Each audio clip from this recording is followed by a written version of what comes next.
जय Hind. Future of India और आप सभी का स्वागत है। इस वीडियो में आज बात करेंगे हम लोग नीला स्पेस लिमिटेड कंपनी के बारे में। स्पेस की तरह ही इस कंपनी का जो शेयर प्राइस वो भी रॉकेट बना हुआ है। यहाँ पे देख सकते हैं कि एक दिन में तकरीबन 5-5% की इसमें तेजी देखने को मिल रही है। ये तेजी इसलिए है क्योंकि इन दिनों स्टॉक अपर सर्किट में चल रहा है, और अपर सर्किट में इसलिए चल रहा है क्योंकि इस कंपनी के इन दिनों अच्छे दिन चल रहे हैं। आगे मैं हर एक चीज आपको डिटेल में बताऊंगा। फिलहाल मैं आपको लेकर चलता हूँ सबसे पहले बीएससी की वेबसाइट पर। वहां पे आपको दिखाऊंगा कि कब से इसमें अपर सर्किट लगा है और आगे इसमें क्या कब तक अपर सर्किट लग रहने के चांसेस, ताकि हाल फिलहाल के दिनों में जो इसमें पैसे लगाए हैं उनके चांदी आगे भी कटती रहे। अभी हम लोग आए हैं बीएस इंडेक्स वेबसाइट पर, और बीएस इंडेक्स वेबसाइट पर देखेंगे मैंने नीला स्पेस लिमिटेड कंपनी को ओपन किया हुआ है।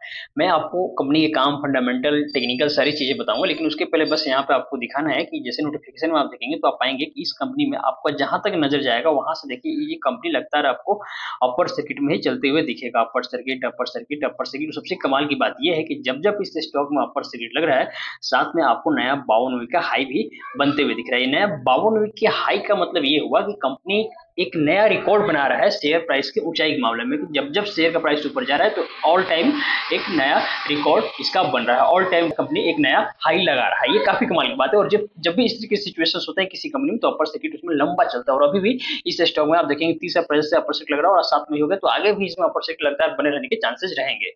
अब बात करते हैं हम लोग कंपनी के काम धाम और फंडामेंटल की, ताकि जो लोग अभी इसमें पैसा नहीं लगाए हैं वो सारी चीजों को समझ के इसमें पैसा लगा सके, और जिसका पहले से इसमें इन्वेस्टमेंट है वो समझ सके कि उन्हें कब तक इस कंपनी में अपने शेयर्स को होल्ड करना है। देखिए, हम सभी जानते हैं कि ये जो कंपनी है, नाम से आपको स्पष्ट है कि ये कंपनी आपको रियल एस्टेट के सेक्टर में, हालांकि स्पेस से आप ये मत समझिएगा कि कंपनी स्पेस के सेक्टर में आपको काम करती है, एरोनॉट्स या उस तरह के स्पेस क्राफ्ट बनाती है, ऐसा कुछ नहीं है। बेसिकली इसका जो मेन काम है, ये इसका मेन काम है रियल एस्टेट से जुड़ी हुई कंपनी है, और प्रोडक्ट बिल्डिंग्स वगैरह बनाती है, कमर्शियल प्रोजेक्ट्स पर भी कंपनी काम करती है।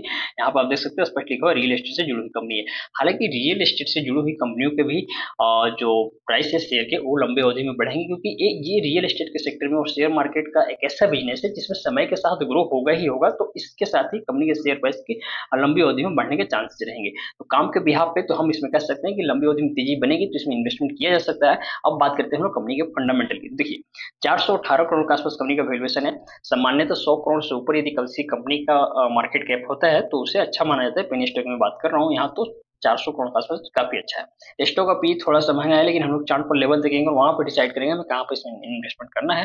कंपनी का जो शेयर प्राइस है बुक वैल्यू से ज्यादा है, यह भी बढ़िया बात है। एक चीज यहाँ पे निगेटिव है कि कंपनी का जो रिटर्न ऑन इक्विटी है और जो आरओसी ये माइनस में, ये माइनस में नहीं होना चाहिए था। पॉजिटिव में होता तो प्लस में होता तो काफी बढ़िया बात होता। खैर, इस समय के साथ ये भी प्लस में आ जाएगा। देखिए, काम और फंडामेंटल थोड़ा सा ठीक है, हमें इसमें कोई डाउट नहीं लगा। अब बात करते हैं टेक्निकल एनालिसिस की। एक साल का चार्ट यहाँ पे ओपन किया हुआ। आप एक साल के चार्ट पर देखेंगे कंपनी का शेयर प्राइस आपको यहाँ पे दिखेगा लगातार हायर हाई बनाते हुए चल रहा है। यहाँ पे देखिए, और फिर यहाँ से एक लाइन ड्रॉ की तो कंपनी का शेयर प्राइस एकदम हायर हाई बनाते हुए चल रहा है। और जैसे मैंने आपको शुरू में बताया कि 52 का हाई के करीब इसका शेयर प्राइस है, यानी कि ऑल टाइम हाई पर है। तो हम जब ऑल टाइम हाई पर होता है तो एकदम हाई पर किसी भी कंपनी के शेयर प्राइस को देखकर हम बाई नहीं करते हैं। ऑल टाइम हाई पर बाई करेंगे तो आपको दिक्कत हो सकता है, आपको थोड़ा सा रिट्रेसमेंट के लिए वेट करना होता है। जैसे देखिए, यहाँ पे प्राइस बढ़ा, थोड़ा सा रिट्रेसमेंट होकर नीचे आया, फिर यहाँ पे प्राइस बढ़ा, थोड़ा सा रिट्रेसमेंट होकर नीचे आया। इसी तरीके से जब प्राइस यहाँ पे लगातार बढ़ रहा है ये प्राइस, तो थोड़ा सा रिट्रेसमेंट होने दीजिए, थोड़ा सा रिट्रेसमेंट होकर नीचे आएगा, और जब नीचे आएगा प्राइस घूमने लगेगा तो आप यहाँ पे एंट्री लेंगे तो आपके लिए ज्यादा बेनिफिशियल होगा। इस पॉइंट पे आप इसको उठाएंगे तो कहने का मतलब ये है कि थोड़ा सा प्राइस को डाउन आने दीजिए, जहां से डाउन आएगा प्राइस वहां पे आप नया एंट्री ले सकते हैं। एवरेजिंग करना चाहते हो तो एवरेजिंग भी कर सकते हैं।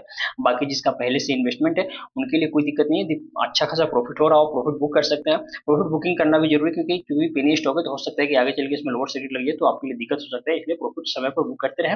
और नए व्यक्ति के लिए कहाँ पे एंट्री लेना है वो चीज भी मैंने आपको बता दी है। सबसे कमाल की बात यह है कि इस कंपनी में अच्छे खासे इस कंपनी के जो प्रोमोटर्स है वो इसमें है। यहाँ पे देख सकते हैं प्रोमोटर्स की हिस्सेदारी तकरीबन 62% के आसपास, यानी कि एक छोटी कंपनी में सामान्यतः इतने हैवी मात्रा में प्रोमोटर्स नहीं होते हैं। इसमें प्रोमोटर्स हैं। और दूसरी बात, जो विदेशी निवेशक हैं और जो हमारे देश की सरकारी कंपनी है उनकी हिस्सेदारी भी स्टॉक में ठीक ठाक मात्रा में, यानी कि ओवरऑल यदि बात करें तो ये एक ऐसा स्टॉक है जिसमें विदेशी निवेशक के साथ साथ जो देश के बड़े इन्वेस्टर्स हैं वो भी इसमें भरोसा जता रहे हैं। तो हमें भी इसमें भरोसा जताना चाहिए।